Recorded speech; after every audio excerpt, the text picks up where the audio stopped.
Uncle, uncle, আমি আপনার আপনার দালানটা দালানটা আমি ভাড়া ভাড়া নিতে নিতে চাচ্ছি। চাচ্ছি। একসাথে একই কথা বলায় যুবক যুবতী দুজন একে অপরের দিকে ভ্রু কুঁচকে তাকালো। ওদের সামনে বসে থাকা শার্টড ভদ্রলোকটি মুচকি হাসি মুখে ওদের দিকে তাকিয়ে আছে। যুবতীটি যুবকটির দিকে চোখ নিবিদ্ধ রেখেই ভদ্রলোকটির উদ্দেশ্যে বলল, আঙ্কেল, আমি আগে ভাড়া নিতে চেয়েছি, তাই দালানটা আপনি আমাকে দেবেন। না, আমি আগে বলেছি, সো ওই দালানটা আমি পাবো। এই যে মিস্টার, রাস্তা মাপুন আর দালানটার কথা ভুলে যান। ওটা তো এই সানিয়া সেনুর কাছে আসবে। দালানের কথা ভুলে যাবেন তো আপনি, কারণ ওই দালানের প্রতি শেখ সাজিদ হাসানের নজর পড়েছে। দুজনে ঝগড়া সীমার বাইরে যেতে দেখে ভদ্রলোকটি মুখে মুচকি হাসি বজায় রেখেই শান্ত গলায় বললেন, বাচ্চারা শান্ত হও, ঠান্ডা মাথায় আলোচনা করতে হবে। ঝগড়া করে কখনো সঠিক সমাধান খুঁজে পাবে না। নিয়ামত আলমের কথা শুনে দুজনেই ঝগড়া থামিয়ে হোনার দিকে তাকালো। ক্ষণকাল বাদে সিনু বলে উঠল, আঙ্কেল, আমি আপনাকে ভাড়া বেশি করে দিব, তবুও দালানটা আমাকে দিয়ে দিন। আঙ্কেল, এই মেয়ের থেকেও বেশি ভাড়া আমি আপনাকে দিব। দয়া করে দালানটা আমাকে দিয়ে দিন। নিয়ামত আলম দুজনের দিকে শান্ত দৃষ্টিতে তাকিয়ে বললেন, আমার দালানটির ভাড়া ফিক্সড, এর চেয়ে কম বা বেশি নেওয়া আমার রীতির বিরুদ্ধে। ঠিক আছে আঙ্কেল, আমি যেহেতু মেয়ে মানুষ, সেহেতু দালানটি আপনার আমাকে দেওয়া উচিত। মেয়ে হয়েছেন জন্য কি হয়েছে? ছেলের জন্য কি আমি মানুষ না? আঙ্কেল, ওই দালানটি আমাকে দিবেন, বুঝতে পেরেছেন? আবারও ওদের ঝগড়া উচ্চ লেভেলের দিকে যেতে দেখে নিয়ামত আলম বললেন, ঝগড়া থামিয়ে আমার কথা মনোযোগ দিয়ে শুনো। দুজনে চকিতে ওনার দিকে কৌতূহলী দৃষ্টিতে তাকালো। হনি বলতে শুরু করলেন, দেখো, তোমাদের দুজনের সাথে আমার কোনো শত্রুতা নেই, তাই হিংসাবশত একজনকে ইচ্ছা করে তাড়িয়ে দিয়ে অন্যজনকে দালান দিয়ে দেওয়ার কোনো পায়তারা আমি করব না।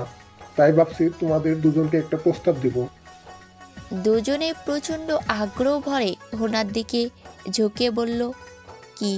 নিয়ামত আলম মুচকি হেসে বললেন, তোমাদের দুজনের মধ্যে যে আমার আর আমার স্ত্রীর মন জয় করতে পারবে, আমাদের সর্বাধিক আনন্দ দিতে পারবে, তাকে আমি এই দালানটি দেব।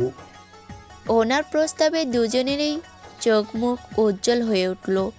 সিনু ভাব নিয়ে বলল, তাহলে আপনি নিশ্চিন্ত থাকুন আঙ্কেল, শেষে দেখবেন দালানটি আপনার আমাকেই দিতে হবে। সেটা না হয় পরে দেখা যাবে। ও হ্যাঁ, আরেকটা কথা, আমার মন জয় করার সময়সীমা 1 সপ্তাহ। আজ শুক্রবার, পরের শুক্রবার ঠিক এই জায়গায় এই সময়ে তোমাদের দুজনের মধ্যে কোনো একজনের হাতে দালানের চাবি থাকবে। জি আঙ্কেল। তারপর একে অপরের দিকে হিংসাত্মক দৃষ্টিতে তাকিয়ে নিয়ামত আলমের গাছগাছালি দিয়ে ঘেরাও অপরূপ সুন্দর অক্সিজেনের ফ্যাক্টরিওয়ালা বাড়ি থেকে বেরিয়ে গেটে চলে গেল। ওদের যাওয়ার দিকে তাকিয়ে নিয়ামত আলম রহস্যময় হাসি হাসলেন। নিয়ামত আলমের ফুলে ফুলে ভরপুর গেটের সামনে রাখা নিজের স্কুটিটায় সিনু উঠে পড়ল। সাজিদও নিজের বাইকটায় চড়ে স্টার্ট দেওয়ার প্রস্তুতি নিতে লাগলো। চলে যাওয়ার আগে আরও একবার একে অপরের দিকে ক্ষুব্ধ চাহনিতে তাকিয়ে ওরা দুজন রাস্তার দুদিকে চলে গেল। সিনু বাম দিক দিয়ে আর সাজিদ ডান দিক দিয়ে নিজেদের গন্তব্যে উড়াল দিল। এখন বলা যাক দালানটির কাহিনী। প্রথমত, দালানটি এমন জায়গায় অবস্থিত যেখানে কোনো শপ খুললে কাস্টমারের অভাব হওয়ার কথা না। পাশেই স্কুল, হাসপাতাল, অফিস রয়েছে। কর্মব্যস্ত মানুষেরা খুব সহজেই ওই দালানে গিয়ে নিজেদের নিত্য প্রয়োজনীয় চাহিদা, খাবার খাওয়া পূরণ করতে সক্ষম হবে। আর দ্বিতীয়ত, দালানটি দুটো অংশে বিভক্ত। ওই দালানে মানুষ ইচ্ছা করলে একসাথে দুটো শপ খুলতে পারবে। সিনু হাস্যোজ্জ্বল মুখে স্কুটি চালিয়ে যাচ্ছে। শত মন খারাপ থাকা সত্ত্বেও এই রাস্তায় এসে স্কুটি চালালেই সিনুর মনটা ফুরফুরে হয়ে যায়। ওর মাথায় এখন দালানটি নিয়ে দুশ্চিন্তার শেষ নেই। বেশ কিছুদিন থেকেই ও একটা দুপাটওয়ালা দালানের সন্ধানে ছিল। অবশেষে যখন পেয়ে গেল, তখন ওই শেখ সাজিদ হাসান নামের উটকো ঝামেলা এসে হাজির। সিনু বিড়বিড় করে বলল, ওই দালানটি তো আমাকে পেতেই হবে, তা যে করেই হোক না কেন। ওরা তিনজন সহ গিয়ে আঙ্কেল আর ওনার ওয়াইফের মন জয় করার চেষ্টা করতে হবে। বাই দ্য ওয়ে, এই তিন মহারানী কোথায়? সিনু রাস্তার এক পাশে স্কুটি থামিয়ে ফোন বের করে একজনকে কল দিল।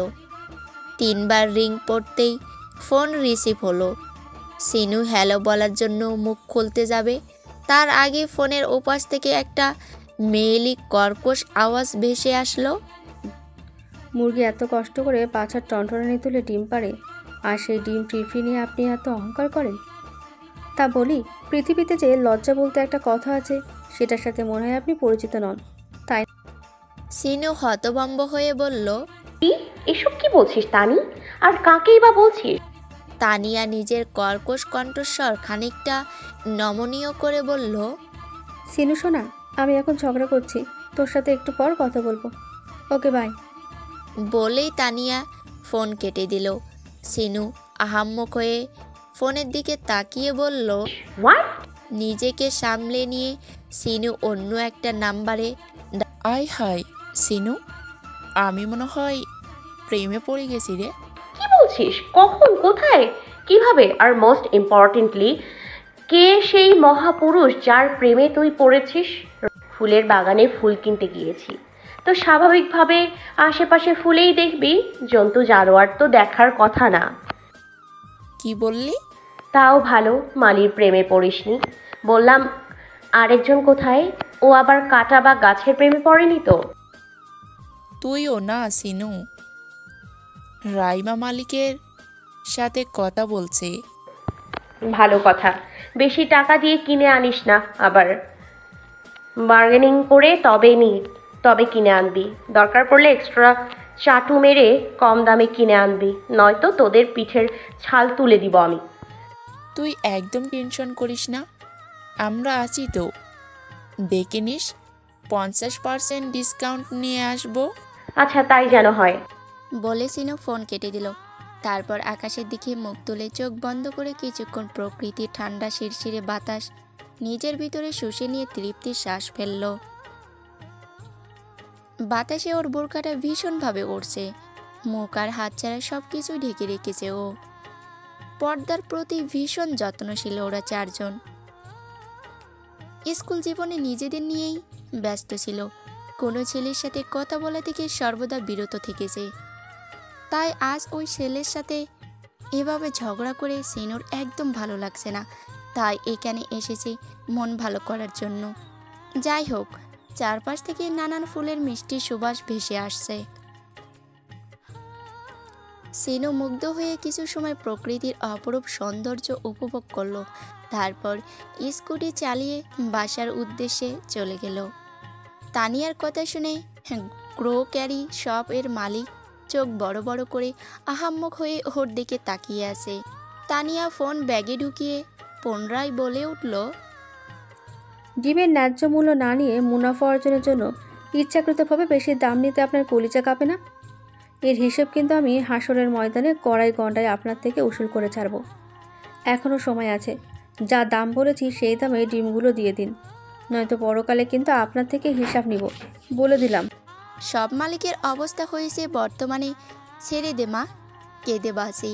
উনি ডিমের বক্সটা ওর দিকে বাড়িয়ে দিয়ে হতাশ কণ্ঠে বলল, এই নিন আপা আপনার ডিম।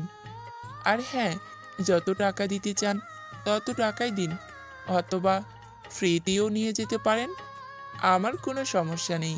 আমি হতদরিদ্র কিংবা আত্মসম্মানহীন না যে ফ্রি জিনিস নেব, যেভাবে আপনি মুরগির বাচ্চার নিচ থেকে ডিম হাতিয়ে আনেন। সব মালিক পুরো বাকরুদ্ধ অসহায়ভাবে তানিয়ার দিকে তাকিয়ে বিড়বিড় করে বলল, আপা দয়া করে প্রস্থান করুন, নয়তো আপনার অপমানে আমি কাঁদতে বাধ্য হব। তানিয়া আশেপাশে তাকিয়ে বিরক্তিতে চোখ আরান্ত শব্দ করল।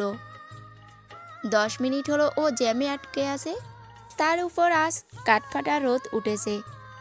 তানিয়া ব্যাগ থেকে রুমাল বের করে কপালের ঘাম মুছে নিল। ওর ফর্সা মুখটা সূর্যের তেজে রক্তিম হয়ে উঠেছে। হঠাৎ একটা বাইক এসে ওর স্কুটিতে ধাক্কা দিল। তানিয়া হুড়মুড় করে পড়তে ধরেও শেষ মুহূর্তে নিজেকে সামলে নেওয়ার পরও ব্যস্ত হয়ে ডিমের বক্সটা চেক করলো। সৌভাগ্যক্রমে ডিমগুলো সব অক্ষত আছে। তা দেখে তানিয়া স্বস্তির নিঃশ্বাস ফেলল। তারপর ক্ষুব্ধ চাহনিতে পিছনে তাকালো। বাইক মালিক দুঃখিত মুখভঙ্গিতে ওর দিকে তাকিয়ে আছে। ছেলেটা ব্যস্ত হয়ে বলল, সরি ম্যাডাম, বুঝতে পারিনি, হঠাৎ করে লেগে গেছে। এই চুপ। প্রথমে ধাক্কা দিবেন, পরে সরি বলবেন? এত সহজ সব কিছু? এখনই যদি টিমগুলোর কিছু হয়ে যেত তখন কি হতো? ক্ষতিপূরণ দিয়ে দিতাম। আমাকে টাকার গরম দেখাচ্ছেন? না, নিজের ভুলের খেসারত কিভাবে দিতাম সেটাই ভাবলাম। জাস্ট প্রচণ্ড হট থাকায় ছেলেটার এত ভালো কথাও ওর সহ্য হচ্ছে না। ওর থেকে মুখ ঘুরিয়ে বলল, এই ডঙ্কারের সাথে দেখা হওয়া কি খুব জরুরি ছিল? হোয়াট এভার, কি বললেন? ডঙ্কার? দেখুন, মানছি আমি অপরাধ করেছি, কিন্তু তার জন্য তো আমি ক্ষমাও চেয়েছি, তাই না? তাহলে অপমান কেন করছেন? আমি কোথায় অপমান করলাম? হোয়াট এভার, আমার গায়ের কালার কিংবা সৌন্দর্য নিয়ে কেউ কিছু বললে সেটা আমার সহ্য হয় না। ভুল তো কিছু বলিনি। আপনি ডঙ্কারের মতোই দেখতে। আর আপনি হচ্ছেন শাকচুন্নির মতো দেখতে। মুখ সামলে কথা বলুন, বেয়াদ্দপ পুরুষ। সেম টু ইউ, বেয়াদবি মহিলা। এভাবে এক কথায় দু কথায় দুজনের তুমুল ঝগড়া বেঁধে গেল। জ্যামে আটকে পড়া সব মানুষ ওদের ঝগড়া দেখতে চেয়ে এমন সময় জ্যাম খুলে যাওয়ায় ওদের ঝগড়ায় বিঘ্ন ঘটল। দুজনে নিজেদের বাইক আর স্কুটি নিয়ে রাস্তার সাইডে গেল। তারপর একে অপরের দিকে রাগের দৃষ্টিতে তাকালো। এমন সময় মেহমেতের ফোন বেজে উঠল। ও তানিয়ার দিকে রাগের দৃষ্টিতে তাকিয়ে থেকে ফোন রিসিভ করে বলল, বল ভাই। অপর পাশ থেকে সাজিদ নিজের স্বভাব সুলভ গাম্ভীর্যতা নিয়ে বলল, দ্রুত আয়, জরুরি কিছু কথা আছে। আচ্ছা, আসছি। ফোন কেটে দিয়ে মেহমেদ বাইক স্টার্ট দিয়ে তানিয়ার উদ্দেশ্যে বলল, আপনাকে আমি দেখে নেব, বেয়াদবি মহিলা। বলেও চলে গেল। পিছন থেকে তানিয়া চেঁচিয়ে উঠে বলল, বেয়াদবি তো! আমার মতো সুন্দরী মেয়েকে তো দেখতেই চাবেন, বেয়াদব পুরুষ। বিকেলের দিকে সূর্যের তেজ কিছুটা কমে এসেছে। সেনুর রুমের বেলকনিতে 3টা চেয়ার দখল করে রাইমা, রাইসা আর ও বসে আছে। তানিয়া এখনও আসেনি, তাই ওরা 3জন তিতি বিরক্ত হয়ে সময় গুনছে। রাইমা দাঁতে দাঁত চেপে বলল, এই তানি কি ডিমের তলে পড়েছে নাকি ডিমওয়ালার সাথে ভেঙে গেল? তখনই ধূপধাপ পা ফেলে তানিয়া ওদের সামনে হাজির হয়ে কোমরে 2 হাত গুজে হাঁপাতে লাগলো। তারপর ওদের দিকে তাকিয়ে একটা ক্যাবলা মার্কা হাসি দিয়ে বলল, হাই গাইস। তুই কি ইউটিউবার? হাই গাইস কি ওদের দলিল করা ভাষা নাকি? ওটা বলার অধিকার আপামর জনতা সকলের রয়েছে। সিনু হাত উঁচিয়ে ওদের থামিয়ে দিয়ে তানিয়াকে উদ্দেশ্যে করে বলল, এত দেরি হলো কেন? দুপুর 12টার সময় তোর সাথে কথা হয়েছিল, যখন তুই মুরগির পাছা নিয়ে গবেষণা করছিলি। গবেষণা করতে করতে না হয় 1টা বা 1:30টা বাজার কথা, কিন্তু তুই আসলি একেবারে বিকাল 5টায়। সিনুর কথা শুনে রাইমা আর রাইসা সামান্য হাসলো। তানিয়া চোখ মুখ কুঁচকে বলল, আর বলিস না, একটি ঝগড়ি ছেলের সাথে ঝামেলা হয়েছিল। ভাবতে পারবি না, মেয়েদের মতো কোমর বেঁধে ঝগড়া করে ওই বেয়াদব পুরুষ। তুই ঠিক আজকে কতজনের সাথে ঝগড়া করেছিস বলতো? 2জনের সাথে। প্রথমে ওই ডিমওয়ালা প্রেগনেন্ট আঙ্কেল, যে আমাকে সহজ সরল পেয়ে চড়া দামে ডিম বিক্রি করতে চেয়েছিল। আর একটা ওই ঝগড়ি ছেলে, ওরূপে বেয়াদব পুরুষ। রিফিক ওর কথা শুনে সবাই অট্ট হাসিতে ফেটে পড়ে বলল, অবশ্যই সহজ সরল। আমার মতো ভদ্র মেয়ে কোথাও দেখেছিস? না, তোর মতো ভদ্র এই দুনিয়ায় নেই। আমাকে ব্যঙ্গ করছিস? এই হিসেব কিন্তু আমি কাল হাসরের ময়দানে নিয়ে ছাড়বো রাইমা। ওর কথা বাদ দে, তুই আগে বল প্রেগনেন্ট আঙ্কেলের কাহিনী কি? তানিয়া নিজের পেটটা ফুলিয়ে নাটকীয়ভাবে হাঁটতে হাঁটতে বলল, বিশ্বাস কর, ঠিক এমন মোটা ওনার পেটটা, আর এভাবে দুলতে দুলতে হাঁটে। ওর হাঁটার স্টাইল দেখে ওরা গলা ফাটিয়ে হাসতে লাগলো। রাইসা হাসতে হাসতে বলল, আরে ওই ছেলের বিষয়ে আর একটু বল। ওনার কথা ভাবলে আমার শরীর জ্বলে যাচ্ছে। কিভাবে আমার সাথে ঝগড়া করলো, বেয়াদ্দব কোথাকার! আমার তো মনে হচ্ছে ছেলেটা একদম নিষ্পাপ, কারণ তোর মতো ঝগড়ুটে মেয়ের সাথে ঝগড়ায় পেরে ওঠার মুরদ কারণ নেই। তুই আমার বেস্ট ফ্রেন্ড না ওই ছেলের? অবশ্যই তোর, সেজন্যই তো তোর ঝগড়ার স্কেল আমার জানা। তানিয়া রেগে কিছু বলতে যাবে, তার আগেই রাইমা হাত উঁচিয়ে বলল, থাম তোরা। তানি, তুই চেয়ারে বসে পড়। আর সিনু, তুই কি জরুরি কথা বলতে চেয়েছিলি? ফটাফট বলে ফেল। সিনু গলা পরিষ্কার করে ওদের সব কিছু বলতে শুরু করলো। তিনজনই বেশ মনোযোগের সহিত ওর কথাগুলো শ্রবণ করতে লাগলো। সিনু সব কিছু বলা শেষে ওদের উদ্দেশ্যে বলল, এখন বল কিভাবে ওনাদের মন জয় করব। এটা কোনো ব্যাপার হলো? আমরা চারজন যে কাউকে খুশি করাতে সক্ষম, সে জায়গায় ওনারা তো মধ্যবয়স্ক মানুষ। ওনাদের সাথে ভালোভাবে মিশলে ওনারা খুশি হয়ে যাবেন। হ্যাঁ, ও ঠিক বলেছে। এই এক সপ্তাহ না হয় ওনাদের সাথেই সময় কাটাবো, ওনাদের পছন্দগুলো জেনে নেব ফাঁকে ফাঁকে, তারপর ওগুলো ব্যবহার করে ওনাদের খুশি করব। রাইমা সিরিয়াস মুখভঙ্গিতে সিনুর দিকে তাকিয়ে বলল, আর হ্যাঁ, তুই বললি না ওনাদের বাসা ফুলে ফুলে ভরা, তার মানে ফুলের প্রতি ওনাদের ভালো লাগা তীব্র। আর আমরাও যেহেতু বুকেট শপ খুলতে যাচ্ছি, তাহলে ওনাদের দিয়েই নিজেদের ফুলের তোড়া বানানোর ট্যালেন্ট জাহির করি। কি বলিস? সিনু মনোযোগের সহিত ওদের সমস্ত কথা শুনে গালে আঙ্গুল ঠেকিয়ে বলল, মন্দ বলিসনি, আমার কলিজা তিনটা যে এত ট্যালেন্টেড সেটা আগে বুঝিনি কেন। ওরা তিনজনেই ওর দিকে রাগী দৃষ্টিতে তাকিয়ে বলল, এ সিনুর বাচ্চা। সিনু হেসে উঠে বলল, মজা করলাম। আর হ্যাঁ, আমি সিনুর বাচ্চা এখনো পৃথিবীতে ল্যান্ড করেনি। ওর কথা শুনে তিনজনেই সামান্য হাসলো। তারপর চেয়ারে গা এলিয়ে দিয়ে নিজেদের ক্লান্তি ভাব দূর করতে লাগলো। আজ চারজনে বেশ খাটাখাটুনি করেছে। হঠাৎ অপ্রত্যাশিতভাবে রাইমা চেয়ার সহ উল্টে পড়ল। ওরা তিনজন ধরপড় করে চোখ খুলে ওর দিকে তাকালো। রাইমা আহাম্মক হয়ে এক এক করে ওদের তিনজনের দিকে তাকাতে লাগলো। ওর তাকানোর ভঙ্গি আর চিটপাটাং হয়ে যাওয়া দেখে সবাই জোরে জোরে হাসতে লাগলো। সিনু হাসতে হাসতে বলল, তুই কি ফুলের মালিকটার প্রেমে পড়েছিস নাকি? তাকে নিয়েই এতক্ষণ চিন্তায় মগ্ন ছিলি, যার দরুন কোনো হাওয়া বাতাস ছাড়াই চিটপটাঙ্গের দোকান দিয়ে বসে আছিস। ওই বুড়োর প্রেমে আমি কোন আক্কেরে পড়তে যাব? আমার সুগার ড্যাডি পছন্দ না, বুঝেছিস? ওরা জোরে জোরে হাসতে লাগলো। বেলকনিটা ওদের চারজনের হাসিতে গম গম করতেছে। আকাশ বাতাস মুখরিত হচ্ছে। সাজিদ ছোট ছোট ডাম্বেল দিয়ে এক্সারসাইজ করতেছে। মেহমদ দু গালে হাত দিয়ে ওর সামনে বসে বলতে লাগলো, তার মানে দালানটা পাওয়ার জন্য আমাদের ওই বৃদ্ধ দম্পতির মন জয় করতে হবে, তাই তো?